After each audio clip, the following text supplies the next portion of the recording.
Ce lundi 19 octobre, le Conseil départemental a présenté ses orientations budgétaires pour l'exercice 2016. Une année compliquée de transition, mais malgré ça, il n'y aura pas d'augmentation d'impôts. On a vu les départements en France rencontrent des difficultés, c'est également le cas de la Lozère avec l'AIS. Alors l'AIS, c'est l'allocation individuelle de solidarité, expliquez-nous. Alors, ce sont les allocations individuelles de solidarité qui, en fait, concernent le RSA, donc pour les personnes qui sont en fin de droit au niveau du chômage et qui n'ont plus d'autres revenus. Également, tout ce qui concerne les allocations pour les personnes handicapées, personnes âgées, APA, PCH, etc. Et donc, c'est vrai que ces AIS, aujourd'hui, alors que, par exemple, sur le RSA en 2004, lorsqu'il a été donné, transféré aux régions, le gouvernement de l'époque avait promis la compensation à l'euro près, donc on est bien loin de ça, puisque nous, sur le département de la Lozère, c'est quasiment 12 millions de reste à charge. En 2012, il y a eu ce qu'on a appelé les accords de Matignon. Pour la première fois, un gouvernement a reconnu qu'en fait, il y avait un véritable transfert de la solidarité nationale sur les départements. Et donc on a pu avoir une compensation, mais qui n'a pas couvert totalement les 12 millions, puisqu'il reste quasiment 7 millions à la charge du département. Et aujourd'hui, au-delà de la perte du dynamisme sur la CVAE, ce qui remplace la taxe professionnelle, ou la baisse des dotations, 1,5 million, ce qui pèse réellement et qui nous pose des difficultés pour boucler le budget, c'est le poids de ces 7 millions liés aux allocations individuelles de solidarité. Alors, est-ce que les personnes qui ont le RSA en Lozère doivent se faire du souci ? Non, parce que dans tous les cas, une solution va être trouvée puisque, avec le gouvernement, puisque se pose la question de la recentralisation de cette allocation RSA. C'est-à-dire qu'aujourd'hui, le département paye la CAF. La CAF verse aux bénéficiaires de cette allocation. Et nous, en fait, ce qu'on demande, quand je dis nous, ce sont les départements, ce qu'on demande, c'est que cette allocation soit payée par l'État et que les départements conservent ce qui relève de l'accompagnement à l'insertion. C'est-à-dire ce qui ne peut être fait qu'en proximité pour permettre à ces personnes de revenir vers l'emploi. Mais c'est une augmentation, la Lozère n'a pas été épargnée. C'est plus d'1 million d'euros en très peu de temps, en 2 ans. Donc je vous rappelle qu'on a eu déjà une décision modificative numéro 2 où on a découvert 1,5 million qui concernait l'action sociale qui n'avait pas été prévue dans le budget par nos prédécesseurs. Donc au mois de juillet, il a fallu qu'on trouve les moyens. Et là, on a de nouveau 940 000 euros de plus sur les AIS. Donc c'est pour ça qu'on organise une nouvelle décision modificative numéro 3. Donc 940 000 euros pour les AIS et 400 000 euros de plus pour le SDIS, puisqu'en fait il y a eu des incendies pendant l'été. Enfin, je ne reviens pas sur l'actualité, mais ça s'est traduit par des vacations supplémentaires à payer à nos sapeurs-pompiers volontaires. Donc aujourd'hui, ce qui pèse lourdement, ce sont bien ces AIS. Avant la baisse des dotations de l'État? Ah ben très largement, 7 millions d'un côté, 1,3 million de l'autre côté.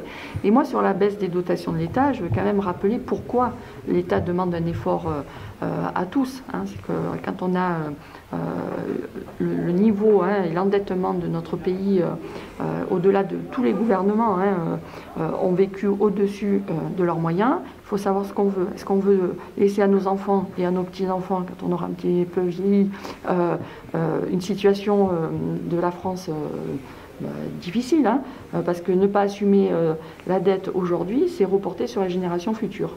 Donc moi, je ne remets pas en cause, même si c'est lourd aussi, parce que c'est toujours 1,3 million de plus qu'il faut trouver. Mais je pense que fondamentalement, il faut que les citoyens se disent que les efforts qui sont faits aujourd'hui sont faits pour les générations futures et qu'on ne peut pas laisser un pays avec une dette comme ça pour nos enfants. Et vous continuez à dégraisser le mammouth?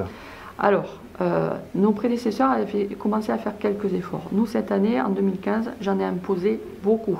On a revu la communication, on a revu sur les déplacements, sur les voitures, sur le fonctionnement courant du papier, tout ce qu'on a pu trouver comme moyen d'économie, on l'a fait. Et l'année prochaine, on va continuer. C'est-à-dire que l'année prochaine, il n'y aura plus de gras. Enfin, si je peux me permettre de parler comme ça, on saura aller au bout de ce qu'on peut trouver en termes d'économie. Ça veut dire que d'ores et déjà, on ne remplace pas forcément tous les postes, tous les arrêts maladie. On ne remplace que ceux qui sont en lien direct avec le public. Par exemple, les assistantes sociales, dans les CMS, nos agents sur les routes pour l'entretien et la sécurité des Lozériens, ça on remplace. Par contre, des arrêts maladie dans les bureaux, on ne les remplace plus systématiquement. On demande des efforts très importants à chacun, mais on le fait reposer de manière équitable. C'est-à-dire que jusqu'à présent, les efforts, ils étaient toujours demandés aux agents de la collectivité. Aujourd'hui, on va demander les mêmes efforts aux salariés ou agents de nos satellites. Ça veut dire le CDT, ça veut dire l'Oser Développement, ça veut dire que tous ceux que l'on finance à l'extérieur vont devoir appliquer les mêmes règles et vont devoir faire les mêmes efforts. Et les impôts n'augmenteront pas. Et on a décidé qu'en 2016, on n'augmenterait pas les impôts. On a beaucoup trop d'incertitudes. L'année prochaine, donc, il y a la question de la recentralisation ou pas du RSA. Très clairement, sur le RSA, le reste à charge, on est à 2,4 millions. Si l'État nous récupère le reste à charge, on peut retrouver une petite marge de manœuvre, même si on aura forcément un transfert de recettes. L'État ne va pas récupérer le RSA sans recettes. Donc on ne connaît pas les règles du jeu. Il y a une réforme aussi dans la loi de finances sur la DGF, la DGE. Donc là, c'est pareil, on ne connaît pas non plus les règles du jeu. Et puis, la troisième incertitude, c'est le transfert des compétences avec les régions. Donc à la fois compétences transférées, à la fois compétences partagées. Donc là, on ne sait pas non plus. On nous parle de 25% de la CVAE, ce qui remplace la taxe professionnelle, qui partirait aux régions. Mais bon, on n'en est pas sûr totalement, on verra dans la loi de finances. Et on ne sait pas non plus ce que la région nous permettra de pouvoir conserver ou continuer à faire dans des domaines où elle est désormais chef de file. Je pense notamment au développement économique et au transport. Donc devant toutes ces incertitudes, et pour pouvoir être aidé par le gouvernement, il faut commencer par faire des efforts soi-même. Donc on a dit qu'en 2016, c'était une année de transition. On continuait, nous, à faire tous les efforts que l'on pouvait en interne, et ensuite, on connaîtrait les règles du jeu, et l'année prochaine, on sera à même de voir où mettre le curseur si malheureusement, il faut qu'on passe par une augmentation d'impôts. Pour les régionales, votre candidate préférée, c'est Delga. Moi, ma candidate, c'est Carole Delga. Et le résultat des élections régionales ne sera pas neutre pour nous. Parce qu'avec, vous imaginez, on perd tout le développement économique. Je veux dire, c'est quand même, on est au cœur de notre projet avec le développement économique. On perd les transports. On perd des compétences très importantes quand on connaît les enjeux de la mobilité, où on a une page blanche à écrire quand même en Lozère. On ne peut pas dire qu'on ait beaucoup de bus qui circulent au profit des Lozériens et Lozériennes. Pour ne pas dire quasiment pas. Donc, en fonction du résultat de l'élection, ça sera plus ou moins facile pour nous de pouvoir travailler avec la région. Aujourd'hui, moi, si ma candidate, c'est Carole Delga, c'est que d'abord, c'est une femme de terrain, c'est une élue de proximité qui connaît toutes nos problématiques liées à la ruralité, à la montagne, mais aussi parce qu'elle s'est engagée sur un certain nombre de choses. Elle s'est engagée sur les transports scolaires, par exemple, à nous les laisser. Aujourd'hui, on a une règle, c'est la règle des 3-3-3. Nous sommes le seul département de la grande région à appliquer cette règle-là. C'est-à-dire on va chercher des enfants de plus de 3 ans à plus de 3 km. Il me manque un 3, plus de 3 ans, 3 km.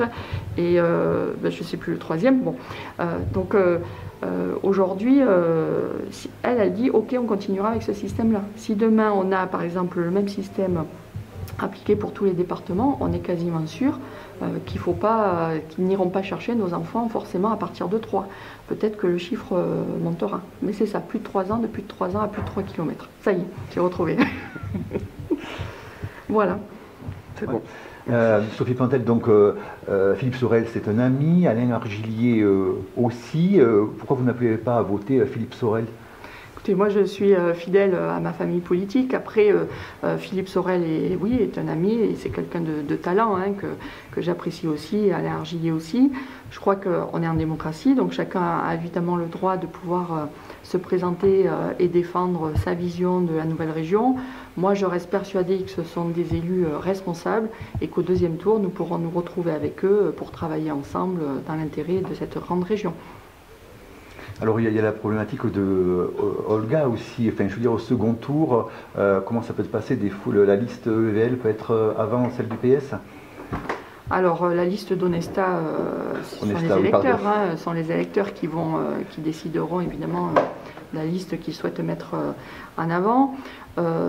Moi, ce que je souhaite vraiment, c'est qu'au deuxième tour, on ait toutes les listes de gauche qui puissent se retrouver. Il y a des possibilités de fusion, puisque la réforme le permet, et que l'on puisse retrouver les différentes sensibilités de gauche ensemble pour gérer cette région au regard de tous les enjeux que nous avons partagés là précédemment.